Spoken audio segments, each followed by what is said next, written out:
Good morning, everyone. Good morning. Wonderful Sabbath day, beautiful, gorgeous day, as winter is quickly approaching. But we get a nice cold blast. At least we're not in Buffalo. I mean, they're getting all that snow up there, and they had to move the game. So sad. It's good to be here in Missouri. In Psalm chapter 100, 107, and Psalm 118, these three Psalms in particular focus almost exclusively on the theme of Thanksgiving. We're not going to go through all of these. We'll go through one of them, but if you have opportunity this week, I would recommend you to read those, Psalm 100, Psalm 107, and Psalm 118. Thanksgiving is one of those holidays that takes its name directly from Scriptures and rightfully focuses our attention on God as the one to whom we owe everything, including gratitude, by the way, because He has given us everything that we have. My title, if you just want a simple word, is gratefulness or gratitude. That's my title. So let's look at Psalm chapter 100 together, and let's read through this psalm here. We're going to read from, we'll start in verse 1. A psalm of thanksgiving, as it says at the beginning, Psalm 100. Verse 1, shout with joy to the Lord, all the earth. Worship the Lord with gladness. Come before Him singing with joy. Acknowledge that the Lord is God. He made us and we are His. We are His people, the sheep of His pasture. Enter His gates with thanksgiving. Go into His courts with praise. Give thanks to Him and praise His name. For the Lord is good. His unfailing love continues forever, and His faithfulness continues to each generation. There's a lot in this little psalm here. We're going to go through this in just a second, but before that, I want to tell you a few stories. Growing up as a child, I was probably more excited about Thanksgiving than any other time of the year, other than the Feast of Tabernacles. That was obviously the number one time of the year we looked forward to. Not only did we have to not go to school, you got a few days off. That was wonderful as a child to be able to get that off. But you got to eat all the pumpkin pie that you wanted. And man, I would eat it up. I mean, it was one or two pumpkin pies. There had to be a lot of pies for Thanksgiving. So I ate that up over the course of the Thanksgiving weekend. Probably at least two, could have been more. Now, I'm not trying to establish a record here, so kids, don't try and beat this record. It will stand forever. All right, adults? Don't try and do it. You'll just feel bad. But for many years, my family would go over to my grandparents' house out in the country, and all the uncles and aunts were there, nieces and nephews. They would come from all over the country. They lived all over the place as far as California. So we didn't do this too often. I only remember this happening a couple of times, and maybe these are the ones that I remember so well, so vividly, because everybody came in from so far around. But I do have a vivid memory of running from my cousin on one occasion in my grandparents' house, and we were chasing each other. I was probably, maybe 6, 7, 8. I can't remember right now. But as I was trying to escape her clutches, I ran around the corner, and I ran face first, smack right into a glass door, and just almost knocked myself out. My grandmother kept the glass so clean that I didn't realize if the door was open or closed, and I just assumed that it was open. It was a few years later that I had said to her, I said, why are these hummingbirds on this glass here? She said, that's because you ran into the door. And so I now put these stickers onto the door so that nobody runs into the door anymore. Understanding the full extent of what Thanksgiving meant when I was young, I think was mostly lost on me, and maybe it was for you as well.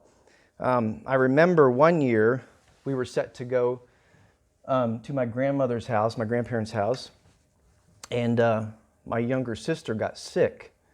I think she came down with the flu or something to that nature, and so my older sister stayed home with her, and my mom, knowing how upset I was about it, took me out to eat. Now, there wasn't anything open on Thanksgiving Day in Kansas City. I think the only place we could find was some little motel restaurant by John Knox Village out in the east part, by Lee Summit. And I remember sitting there just so livid at my sister because I thought she had got the flu on purpose, just so she could ruin Thanksgiving for me. That was how selfish I was. at around 10 or 11. You can see I had a great understanding of what Thanksgiving was all about at that time. Fast forward, okay, I went to Ambassador College the fall of 1987, and it was just a couple of months later actually I think it was a year later that Thanksgiving would happen. But many of the students, let me go back. It was a couple months later that Thanksgiving happened my freshman year, but a lot of the students would go home for Thanksgiving, or they would go over to people's houses that they knew around in the area. The faculty did their best to try and invite students over, and so a lot of students got to go to faculty houses for Thanksgiving, which I did the next year. But that first year, I had no place to go. Wasn't invited anywhere. I didn't go home. So I was there stuck in my dorm with 24 guys, all of which had left except for one that I remember. Mike Kratz was still there with me. And no Thanksgiving. So we went out to Big Sandy to the convenience store, and they were open in the mornings, thankfully. And so I was able to buy some bread and some turkey sliced, some turkey sliced meat or whatever, and some mayo, and I made myself a turkey sandwich. That was my Thanksgiving dinner on my freshman year in Big Sandy. I was not happy being alone. That wasn't an enjoyable experience for me. But I was much more aware of the meaning of the day because I went through that experience, because of things in the past. Now, the next year was really significant for me because on Thanksgiving Day I was baptized. So that was really, really a significant thing for me. So I remember that very, very well. And when I was able to go to a faculty house, play some football, got knocked out practically, still had a good time. I just got baptized, so nothing was going to get me down that particular day. 11 years later, in 1999, I spent Thanksgiving in the Sleepy Hollow Motel in Pittsburgh, Pennsylvania. Sleepy Hollow. What a dump that place was. It was a dump. It's one of those places where you walk in and you wonder if they're going to have an outline drawn on the floor there. The carpet looked like everybody and their dog had come in there and laid and rolled and dragged their mud on it. It was awful. Had this sort of musty, sweaty smell to it. And, the bed, it was a nice full-size bed, but it was extraordinarily lumpy. And it might as well have been some, skinny twin-size bed, because it didn't matter where you laid in the bed, you'd always fall to the middle anyway. It didn't really matter. So I woke up in the middle of the night, I remember one night, to tornado sirens. And I remember thinking, where am I supposed to go? I had no idea where to go in this hotel. I dare not go downstairs lest the whole thing come down on me, crashing down once the tornado came through. So I was like, well, I guess I'll just stay here and take my chances in this room where I'm at. It was only later that I came to that tornado sirens in Pittsburgh were really fire trucks. So they had a fire somewhere, but I thought I was going to die in a tornado. That was a wonderful Thanksgiving. Actually, it was, because Carol, actually, let me go back, because, I left Kansas City earlier that week knowing and leaving that I was going to miss out on Thanksgiving with my family, in hopes that I would celebrate the holiday with my future family. That was the plan. I went to pick up my future wife, a girl you know as Carol. I was thankful for many things on that Thanksgiving week. My stepfather, my mom insisted that I drive their car to pick her up, because my car was considered a death trap. That's what my mom called it. It was a death trap, that she said that no way are you going to go pick up this girl in that car. And I don't know if she really thought it was a death trap or whether it was just so ugly that I would make a bad impression as I drove up to the house. Whatever the case, it was certainly out of style. I do remember that Carol and her friend Zana brought over leftover Thanksgiving food for me at that Sleepy Hollow Motel, and they gave me some pumpkin pie and some yams and some turkey and some stuffing, and I ate it as they sat there and watched me. I remember how I appreciated Zana this is her friend, by the way, letting me crash in her basement for a few hours to get some desperate sleep that I needed for the long drive home, because I checked out, that morning. I didn't get much sleep that night before. I also was thankful, that I had enough money in my pocket to pay for that hole-in-the-wall hotel while I was in school and had practically no money whatsoever. I was also thankful that Tom and Donna let us stay at their place on the drive back so we could get a little bit of rest before we had to drive across Missouri back to Kansas City. And I was thankful that Carol and my mom would forge a good relationship from that time on. I was very appreciative. So we got back to Kansas City, and all the pumpkin pie was gone. I was not happy about that. Look at Psalm 100 again. Psalm 100, if you're still there. Verse 1 again says, "Shout with joy to the Lord, all the earth. Worship the Lord with gladness. Come before him singing with joy." Now, if you are a note taker and you don't write anything else down, write this down. Are you ready? Joy doesn't make you grateful. Joy doesn't make you grateful. But being grateful makes you joyful. Being grateful makes you joyful. Joy follows gratitude. Or you could say happiness. Happiness follows gratitude. If you ever find yourself in life wondering where the joy is, look around in your circumstance and consider what you have to be thankful for, and joy will most certainly follow after you consider or what you really have to be thankful for. Now, sometimes that's difficult to do. Sometimes we look around and say, what do I have to be thankful for? And we have certain expectations about what we want, about the way we think things should be in our lives. And when they don't rise to the level of that expectation, of that ideal that we have in our head, well, then we complain and we grumble and we are short-tempered and we get angry. And that's when we need to bow our head and close our eyes and focus on what we have. Be grateful for the things that we do have. Notice how the psalm goes on in verse 3. Acknowledge that the Lord is God. So there's the acknowledgement first here that the Lord is God. Recognizing and expressing the truth means that we don't take everything upon ourselves, that we can't dig our way out of a sinful life.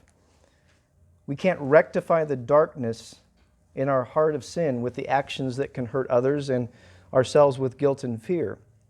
You see, acknowledging that the Lord is God means to express our gratefulness for who He is and for what He has done for us. The Lord, He is God, and He's the only God. He's the giver of life. He's the healer of diseases. He's the bringer of rain. He's the sustainer of all that we have. Every good gift that we have, every talent that you have comes from Him. Every ability that you have, the ability to work, to make money, that's all from Him. He gave you all of it. He's our Savior and our sustainer. And this acknowledgement brings about joy in the Christian's life. See how the psalmist goes on here. He says, continues, He has made us and we are His. Now the King James, if you have that, renders this, we, not ourselves. But the NIV and a couple other versions says, we are His. And the Hebrew word for not and His, where it says we not and we are His, is basically sounds the same. It sounds exactly the same, lo. Both wordings have manuscript support, and either of the words can be used appropriately here, but the sentence goes more smoothly as it reads, as we are His. And I think also seems to fit the context better. Creation and belonging to God that is carried out at the end of verse 3. We belong to Him. We are His. And then it goes on to say, we are His people, the sheep of His pasture.